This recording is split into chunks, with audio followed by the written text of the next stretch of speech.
Hello, my name is Madison Wright, and this is a video on the disposition to teach, or rather, my self-assessment of the disposition to teach.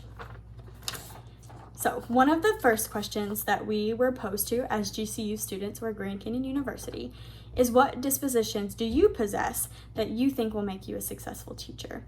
Well, I have 3 of my top ones, and I'm just going to go over them quickly.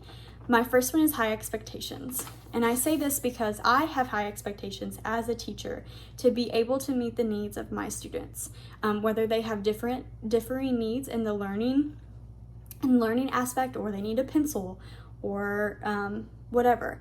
I expect myself to be able to provide the tools, the necessary tools for each student to learn. And if they have the correct tools and the necessary tools, then they should be able to learn as well. And I highly expect myself to be able to encourage them and engage them in different activities that they can learn by. So if I'm doing that for them, I believe they should give me 100% back.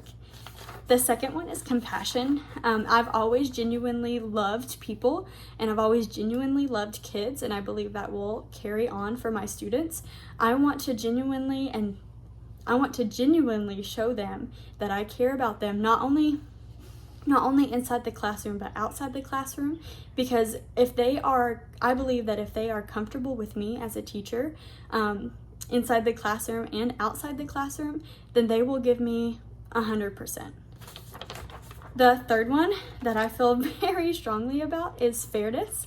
I used to live in a very small town that was a name basis, and they got a lot of bias towards them, the people who had the names. Therefore, I know that I want to be fair to all of my students, no matter their name or race or religion. It doesn't matter to me. It matters to me that they are learning and they're comfortable in that learning environment. So, the second question that was posed to us as GCU students is, what dispositions do you need to work on before you enter the classroom as a first-year teacher? So definitely, I think I can work on reflection. I think that's always something that we can work on. I want to be able to talk to other teachers and see what they think that I need to improve on, and self-reflect. Often I don't take the time to self-reflect, and I think that becoming a teacher, and before I become a first-year teacher, I think it's important for me to get self-reflection down so I can help myself and therefore help the students. And then the second one that I want to work on is advocacy. Advocacy is, again, so important for me because I want students to know that their opinion is heard, that they are heard, and what they say matters. Because, again, it goes back to being comfortable in the classroom. When they're comfortable, I know that they're going to give me more than if they were uncomfortable.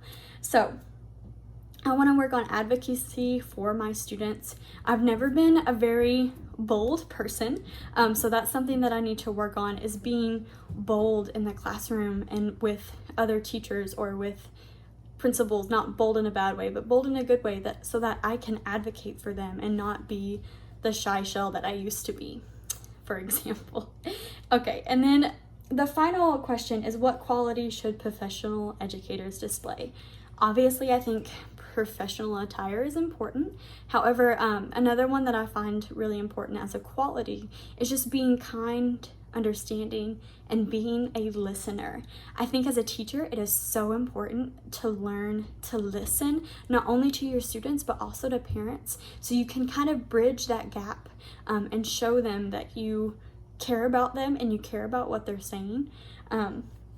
So that, I think, is the most important, is to just be a listener and be kind. And when you do things like that, it shows teachers, parents, and students that you are there for them, and they can come to you with whatever, and you're going to be able to understand and come to an agreement or come to a solution, whether that be for a student to help them come to a solution, or with a parent and help them come to a solution. I'm here to be a peacemaker and to help students learn. So that's the most important to me. Be kind, be a peacemaker, be a listener. Okay, thank you guys for coming to my video. I hope you enjoyed my opinions on the disposition of teaching or my self-assessment. Thank you.